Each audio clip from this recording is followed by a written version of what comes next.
Bonjour, bonjour, j'espère que tu vas bien. Alors, je vais faire une petite exhortation. La Bible dit dans Jean 1, verset 5, la lumière a brillé dans les ténèbres et les ténèbres ne l'ont pas reçue. Qu'est-ce que c'est que la lumière? La lumière, c'est la parole de Dieu. La lumière, c'est l'Esprit de Dieu, l'Esprit du Christ, qui descend sur toi quand tu l'invoques. À partir du jour où tu reçois Christ comme ton Seigneur et ton Sauveur, sa lumière vient et paraît dans ta vie. Tout comme au commencement. Le Seigneur dit que l'Esprit de Dieu se mouvait au-dessus des eaux. La terre était informe et vide. Nous étions informes et vides jusqu'à ce que nous invoquions le Seigneur, jusqu'à ce que le Seigneur déclare, une fois que nous ayons accepté Jésus comme Seigneur et Sauveur dans nos vies, le Seigneur déclare que la lumière soit dans ta vie. La lumière, c'est l'Esprit de Dieu, la sagesse, l'intelligence, qui vient te révéler les zones d'ombre, qui vient te révéler comment est l'état de ton cœur, qui vient te révéler qu'est-ce qu'est l'état de ta vie. Si tu avais l'habitude de mentir, si tu es quelqu'un qui pratiquait l'idolâtrie, si tu es quelqu'un qui avait la colère dans son âme, dans sa chair, si tu es quelqu'un qui pratiquait de la sorcellerie, qui pratiquait le mensonge, l'impudicité, toutes formes d'idolâtrie, la lumière de Dieu vient éclairer tous ces points, toutes ces zones d'ombre.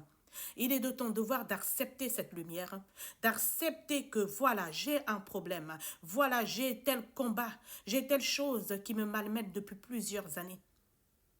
Et de commencer le travail avec le Saint-Esprit. Comme je le dis toujours, avec le Saint-Esprit, c'est un travail de collaboration. C'est un travail de collaboration. Il ne vient pas le faire à ta place. Il vient le faire avec toi. Encore faudrait-il que tu lui donnes l'accord. Une fois que tu donnes ton accord au Saint-Esprit, que tu acceptes tes défauts, que tu acceptes que tu as tel ou tel problème, c'est là que le combat commence, que le travail commence. Mais à partir du moment où tu restes, tu préfères demeurer dans l'obscurité.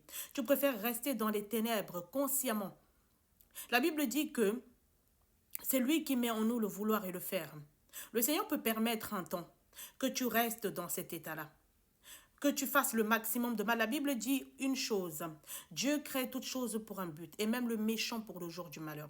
Parfois, les méchants servent d'exemple. Ils servent juste à montrer, à témoigner par le monde entier que voilà ce que Dieu fait aux méchants. Alors, est-ce que tu veux être un méchant ou un bon? Donc tu peux garder certaines choses dans ton cœur. Le Seigneur te laissera faire. Mais il sait au fond de toi que tu as conscience du mal que tu fais. Il y a des personnes qui se laissent tellement remplir par le mal qu'au bout d'un moment, elles ne sont même plus conscientes de ce qu'elles font. Elles ne sont même plus conscientes de ce qu'elles font. Elles ne sont même plus conscientes de ce qu'elles font. Mais la Bible dit qu'il y a un jugement pour toute personne. Nous passerons tous devant le juge. Et à ce moment-là, nos œuvres seront mises à nu devant nous. Il te dira, tu as prophétisé, tu as chanté, tu as fait des dons, des offrandes, mais je ne t'ai point connu, parce que tes œuvres ne glorifiaient pas mon nom. Alors remets-toi en question maintenant. Est-ce que la lumière brille dans ton cœur? Est-ce que tu n'as pas refusé la lumière? Est-ce que tu as accepté la lumière de Christ? Si tu ne l'as pas fait, demande pardon avec moi. Dis Seigneur Jésus, je demande pardon d'avoir laissé ces zones d'ombre dans ma vie. Pardon d'avoir marché avec toi dans l'hypocrisie, dans le mensonge. Aujourd'hui, je me mets à nu devant toi, Seigneur. Je te recommande mon cœur, je te recommande mes œuvres, Seigneur. Mets la lumière sur mes œuvres et aide-moi à changer, à être une meilleure personne. Au nom de Jésus-Christ. Amen. Voilà, par ce petit message, la lumière de Dieu paraît dans ta vie et tu deviens une créature merveilleuse selon la description de la Bible. Que Dieu te bénisse. À bientôt.